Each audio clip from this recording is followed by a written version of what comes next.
Welcome to Fabreke Upfront. Today I have two issues on my mind that I want to talk about. One of them is the insecurity situation in the country, and another is the president's ministerial list that we still haven't seen a few days before the end of June. Let's start with the insecurity situation because that is something that is very, very close to my mind, and I find it's ridiculous that we are not finding much more attention paid to it. Now, don't get me wrong, I'm not saying that the government is not doing anything, but we can't feel it. And as long as what you are doing, we can't feel it, it's the same thing as you not doing anything. Okay, so just before the inauguration of the president, he had a meeting with the service chiefs where he talks to them about the insecurity situation. Now, one of the things that has been rife has been the call for a change to the service chiefs. In fact, particular group, ANRP, they said that, the security chiefs are tired, the president needs to change them. The Fabreke group and others, they have called on the president to rejig the national security structure and to change the security chiefs. This has been a call that we have had for months and even years. You cannot open a newspaper and not see a story on insecurity. Kidnapping is at an all-time high. Banditry is all over the place. People keep dying in the country when we are not really at war, or maybe we're in some kind of war, because I do not understand this. And then the Boko Haram terrorism is still going on. Boko Haram is not technically defeated. We need to start telling ourselves the truth. It is still very much alive and needs to be tackled. People cannot go out without looking over their shoulders. Traveling by road is a nightmare because you do not know what is going to happen. Kidnapping has become like a job. I think it was in Punch newspapers, said a kidnapper said, "Oh, that's his job was," and I'm like, this is not a job, it's a crime. What are you even talking about? I do not know why the president has not changed the security chiefs. I mean, Insanity is doing the same thing over and over again and expecting a different result. Why do you expect these people who have not been able to tackle this issue to still be there? They seem bereft of ideas, for crying out loud. Even anybody can see that.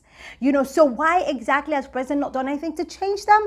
I do not have the answers to that. We have the chief of army staff, that's General Buharis, coming out, early this week to say that the soldiers at the front lines, they're not committed nationally to the cause. They are indisciplined. They do not take instructions.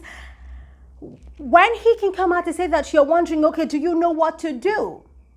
And he's saying, go and start sending them away. Now, you can send them away, but what if you're getting others and they still do not take instructions? Why don't you, attack the root cause? I mean, do they have equipment? Do they have insurance? Do they think you care about them? What is it that they need? Why don't you find it out? I know from a layman's perspective is where I'm talking from. And, in the military, it's an entire different ballgame. But you might have to keep changing people if you do not address the root cause of this situation. Now, let's get to the president's ministerial list, right? I mean, Judge Santayana said that, those who fail to learn from their past are bound to repeat them. In 2015, the president waited for months, about 5 months, before he sent in the ministerial list. That at the end of the day wasn't really a surprise to anybody, the people that were on it. And we are on that trajectory again right now. I hope not. He dissolved his cabinet, I think the 20th of May, and now you're expecting that, he would have sent in his ministerial list to the National Assembly by now, to the Senate. Because, he has everything he wants in the Senate. He has all the principal officers he wanted, elected. So what is stopping him?